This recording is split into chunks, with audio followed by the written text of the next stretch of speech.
বন্ধুগণ, আজকে একটা নতুন বিষয় নিয়ে হাজির হয়েছি। সেটা হচ্ছে আপনার ফেসবুক অ্যাকাউন্ট যদি হ্যাক হয়ে যায় তাহলে আপনি কি করবেন। আপনার সবার আগে যে কাজটা করতে হবে সেটা হচ্ছে স্থানীয় থানায় আপনাকে প্রথমে একটা জিডি করতে হবে।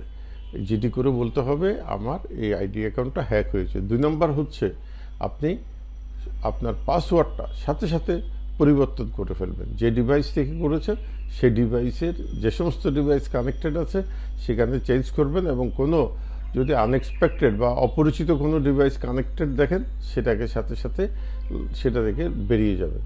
2 নম্বর হচ্ছে ফেসবুক পেজে গিয়ে আপনি রিপোর্ট করে দেবেন ফেসবুককে যে আমার এই অ্যাকাউন্টটা হ্যাক হয়ে গেছে।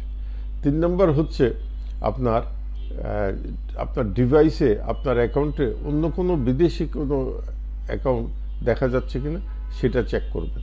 4 নম্বর হচ্ছে 2 ফ্যাক্টর অথেন্টিকেশন যদি আপনার এখানে অ্যাক্টিভেট করা না থাকে সাথে সাথে 2 ফ্যাক্টর অথেন্টিকেশনটা করে দেবেন। 5 নম্বর হচ্ছে আপনার সব বন্ধুবান্ধবদের আপনি সতর্ক করে দেবেন কেউ যদি আপনার নাম ব্যবহার করে ওদের কাছ থেকে টাকা পয়সা চায় বা কোনো কিছু করতে চায় তারা যেন কোনো কিছু না দেয়। 6 নম্বর হচ্ছে আপনার অন্যান্য অ্যাকাউন্টগুলো চেক করা। যদি আপনি একই ইমেল বা পাসওয়ার্ড অন্যান্য অ্যাকাউন্টের সাথে কোনোভাবে ব্যবহার করে থাকেন সেগুলোর সাথে সাথে পাসওয়ার্ড চেঞ্জ করবেন বা এই ডিভাইস থেকে বের করে দেবেন। আপনাদেরকে